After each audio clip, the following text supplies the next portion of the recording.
The Daily Brad Devotions. Today's reflection with Pastor Jeff Eliscopides. Time check 9:10 mga kapatid. Ito na nga ngayong Lunes ng umaga kasama po natin Pastor Jeff Eliscopides. Good morning, Pastor. Good morning, Cha. Of course, sino ba kasama natin? Doktor. Sasabihin ni Pastor, good morning, Doc.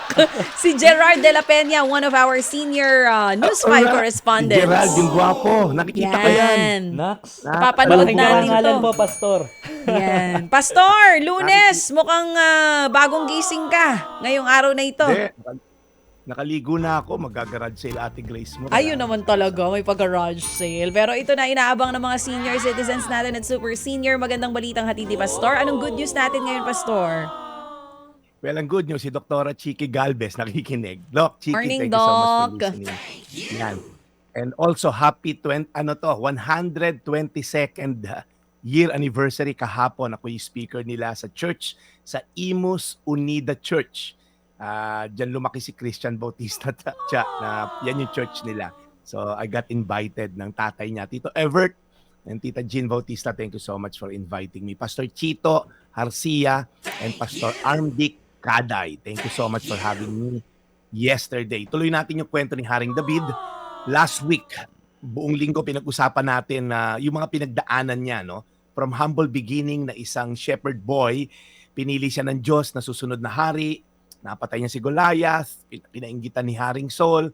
So, yun po yung kwento last week. Balikan nyo na lang po sa ating Facebook at YouTube channels ng Radyo 5. Hanggang namatay na po sa digmaan yung existing na hari, si Haring Saul.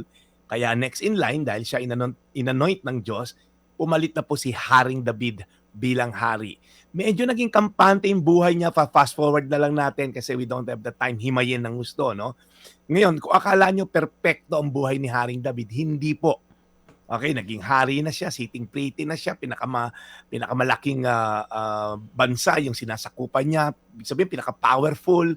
Okay? Pag-usapan natin yung pinakamabigat niya nagawang kasalanan kasi may matututunan tayo rito, itong nagawa ni Haring David. Ang sabi po doon, nung panahon daw, okay, in springtime, pumupunta raw yung mga hari sa digmaan para makipaglaban. So when kings go to war, ang ginawa po ni David, hindi siya sumama. Nagpaiwan lamang siya sa kaharian niya sa Jerusalem. So pag tinignan natin, you're supposed to be doing something as a leader, as a king, hindi mo ginawa. Okay, kaya isang hapon, naliligo, nandun siya sa bubungan ng kanyang palasyo, nakita niya sa malayo, may babaeng naliligo sa bubong. Okay, normal lang po na naliligo sa bubong nung unang panahon kasi patag po ang mga bubong nung unang panahon. So, maganda yung babaeng naliligo. Sabi ni David, pasundo mo nga yan dahil hari siya. Lahat pwede niyang gawin, okay? Pero hindi ibig sabihin, lahat ay tama. Ito yung isa sa pinakamalaki niyang pagkakamali dahil ang babae na napakagandang babae ay si Bathsheba, isang married woman. Pinatawag niya, and again, sinipingan niya, pinauwi niya. Kumbaga one night stand. Talaga si David, ano? So to make the story shorter, nabuntis yung babae, ni-report sa kanya, nabuntis yung babaeng pinatawag mo, last week or something or last month. So, problema ni David kasi po may nabuntis siya na hindi niya asawa. Ngayon parang modern day, ano? Parang common lang naman yan, pastor. Well, back then up until now hindi po common na nakikipag-sex sa hindi asawa. Okay? Again, call me old-fashioned, nasa Biblia po yan. Ang Biblia po ay timeless truth. Kaya nagkakawindang-windang ang maraming buhay, nagkakahiwalayan ang maraming magjojowa. Kasi po pag nag-sex ka na hindi ka pa married, again, nasa Biblia po yan. Kahit sabihin mo pa na, yung nireport nila Chacha na isang general na hinold nung misis, di ba? I mean, alam na po natin yan. That's a moral standard na kahit hindi ka pastor, hindi ka pare, hindi ka religious na tao, alam mo na mali yan at hindi mo ipapakita sa mga tao yan. Kaya nga patago ginagawa yan. So mali yung ginawa ni David, that's my point. I don't have the time himay-himayin pa pero sunod-sunod po yan. Pinasundo ni David yung asawa para itago yung kanyang ginawang kasamaan na hopefully magsiping mag-asawa. Pero napakabait ng sundalo niya na yon. Yung asawa ni Bathsheba, hindi ginawa yon. To the point, pinapatay na lang ni David. Nakita niyo po yung sunod-sunod na pangyayari. Dapat may ginagawa siya bilang hari, hindi niya ginampanan at nakagawa siya ng kabit-kabit na kasalanan. Sometimes ngayon din tayo, when daddy is supposed to be Okay? Nasa labas, nagtatrabaho. When husband supposed to be minamahal at dinedate ang misis. When wife supposed to be nirerespeto yung husband. Marami po tayong iba't ibang role bawat yugto ng buhay natin. When children supposed to be honoring their parents, ano ba ginagawa natin? We have a purpose and a role to play sa bawat yugto ng ating buhay at dapat ginagampanan natin yan. Pag hindi natin ginagampanan yan, gagawa tayo ng ibang bagay na hindi naman dapat ginagawa. Unang Korinto 10:12. Ito yung verse natin, pakita mo, Seth. Kaya kung iniisip ninyo na matatag na kayo sa inyong pananampalataya, mag-ingat kayo at baka mahulog kayo sa kasalanan. So ang point po na to, don't be complacent with our faith. Every single day, hawakan mo ang Biblia mo, basahin mo, makinig ka ng Daily Bread, yung verse na tinuro, pag-aralan mo, magdasal ka, kumapit ka sa Diyos every day. Kung akala mo malakas ka na, hindi po.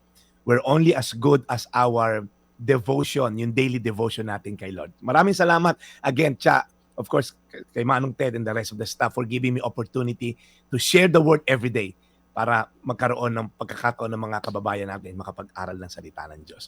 Unang Korinto 10:12, kaya kung iniisip ninyo na matatag na kayo sa inyong pananampalataya, mag-ingat kayo at baka mahulog kayo sa kasalanan. Panginoong Jesus, maganda po yung ehemplo si David kung ano hindi dapat gawin. Kaya Lord, patawarin nyo kami kung minsan we are becoming complacent. Minsan linggo lang kami nakikipag-usap sa iyo sa simbahan, alas 10 hanggang alas 11 lang. Pagdating ng paglabas namin ng simbahan, kanya-kanya na naman kaming diskarte at sariling katalinuhan ang gagamitin. Lord, help us not to be complacent of our faith and our journey with you. Katulad ni David, na naging complacent siya, nagawa niya ang isa sa pinakamalaking kasalanan na nagdulot sa kanya na matindi ring sakit. So salamat Panginoon dahil ngayon nire-remind mo kami that only through you, sa araw-araw namin pagdulog sa iyo, kami mapapalakas na spiritual at mailalabas namin to sa physical kung paano mamuhay ng tama at kalugod-lugod sa iyo. Sa pangalan ni Jesus. Amen. Amen. Maraming salamat, Pastor Jeff, sa isa na namang magandang balitang hatid mo sa amin ngayong araw na ito ng Lunes. And we're hoping for a productive week ahead, hindi lang para sa'yo, kundi para sa lahat ng mga nakatutok sa atin ngayon. Itong mga tinatamad bumangon everyday but walang choice, kundi lumaban ng patas sa araw-araw. Mabuhay po kayong lahat. Maraming salamat, Pastor Jeff. See you tomorrow. Thank you, Pastor. Bye. Anytime. See you tomorrow. God bless you. Ito po yung Daily Bread, your daily dose of inspiration. Dr. John Raquinho, thank you so much for tuning in. Ang daming doktor ngayon. Thank you so much. All right? God bless. Yan nga po si Pastor Jeff Eliscopides for the Daily Bread, mga kapatid. Ted Filon at DJ Chacha. Ngayon, nasa Radyo 5, 92.3 News FM. Monday to Friday, 6 to 10 a.m.